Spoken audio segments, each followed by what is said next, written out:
এভাবে তিল পটল বা তিল পটলেশ্বরী রেসিপি বানালে ভীষণ টেস্টি হয়।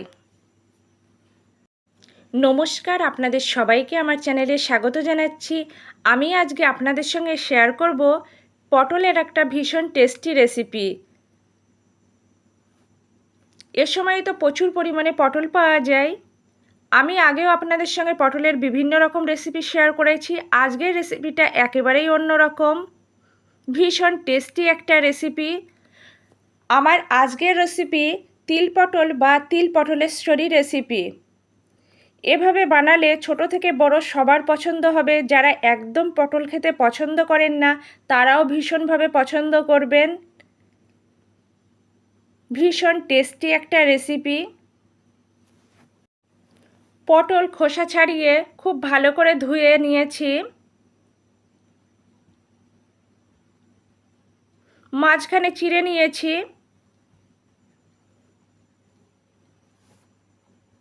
1.5 চামচ পরিমাপ সাদা তিল লাগবে। সাদা তিল প্রথমেই ভেজে নেব।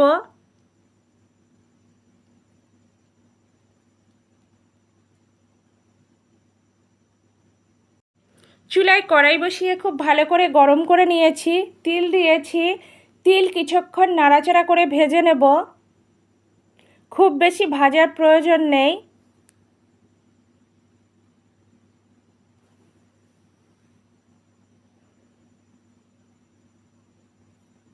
আরও কিছুক্ষণ নাড়াচাড়া করে ভেজে নেব। তিল থেকে খুব সুন্দর একটা ফ্লেভার বেরিয়েছে। তিল ভাজা কমপ্লিট।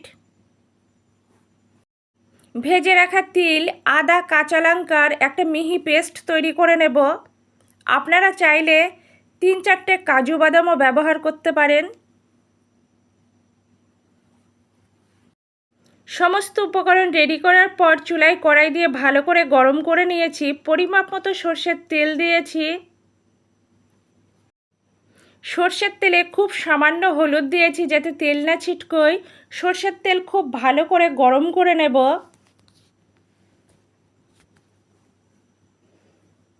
সর্ষের তেল গরম হলে পটল দিয়েছি।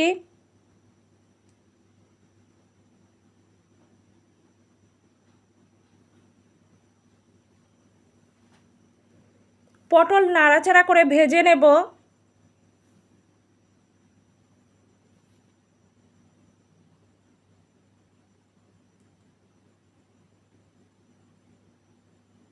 পটল ভাজার সময় সামান্য নুন দিয়েছি। নুন দেওয়ার পর আরও কিছুক্ষণ নাড়াচাড়া করে ভেজে নেব। সামান্য হলুদ দিয়েছি।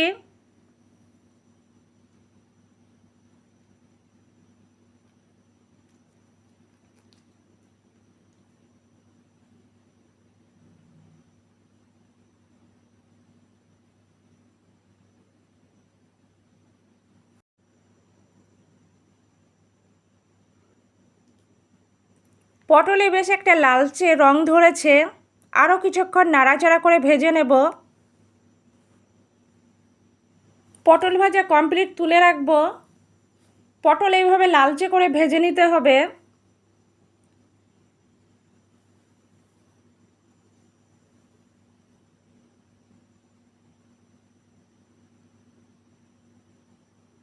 ওই তেলেই তেজপাতা, এলাচ, দারুচিনি, লবঙ্গ দিয়েছি। সামান্য কালো জিরে দিয়েছি। নাড়াচাড়া করে ভেজে নেব। তেজপাতা, দারুচিনি, এলাচ, লবঙ্গ, কালো জিরে কিছুক্ষণ নাড়াচাড়া করে ভাজার পর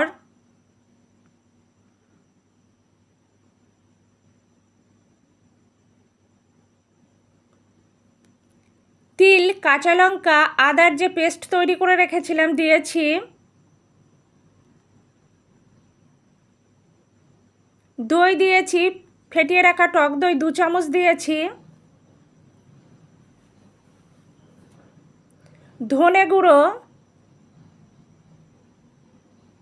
জিরে গুঁড়ো, সামান্য কাশ্মীরি লঙ্কা গুঁড়ো দিয়েছি। নাড়াচাড়া করে মশলা খুব ভালো করে কষে নেব যাতে মশলার একটুও কাঁচা গন্ধ না থাকে।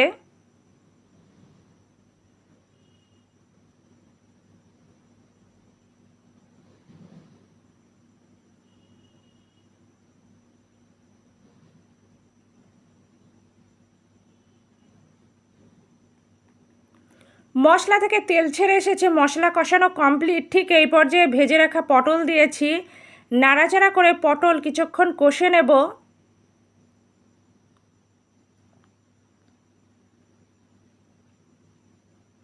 কষানো কমপ্লিট। খুব সামান্য জল দিয়েছি, শুধুমাত্র মশলা ধোয়া জল।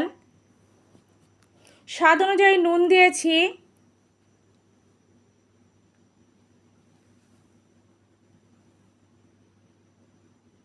পরিমাপ মতো হলুদ দিয়েছি।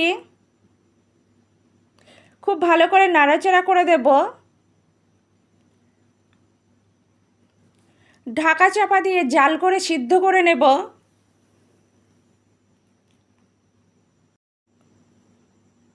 পটল ভাজার সময় অনেকটাই সিদ্ধ হয়ে গিয়েছে, তাই খুব বেশি সিদ্ধ করার প্রয়োজন নেই। আমার আজকের রেসিপি তিল পটল প্রায় শেষের দিকে।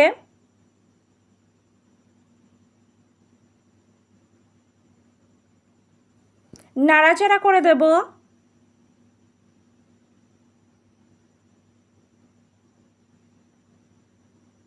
ঠিক এই পর্যায়ে খুব সামান্য চিনি দেব। চিনি দেওয়ার পর 1 মিনিট জাল করে নেব নাড়াচাড়া করে।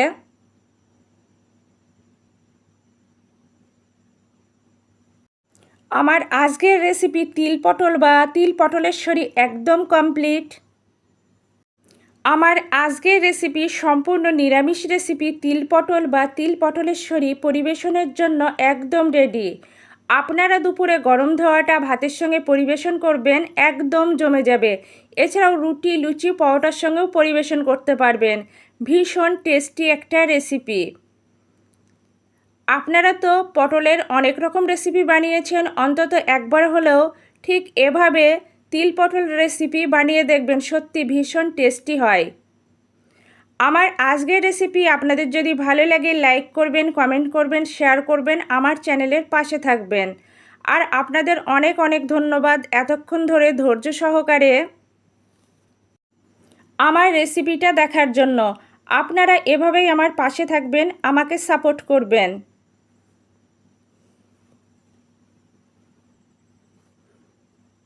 অন্তত একবার হলেও পটলের এই রেসিপিটা ট্রাই করবেন।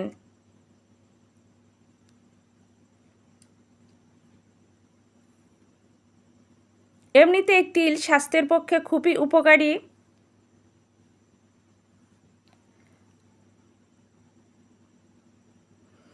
আর পটল তো গরমের উপযুক্ত একটা সবজি।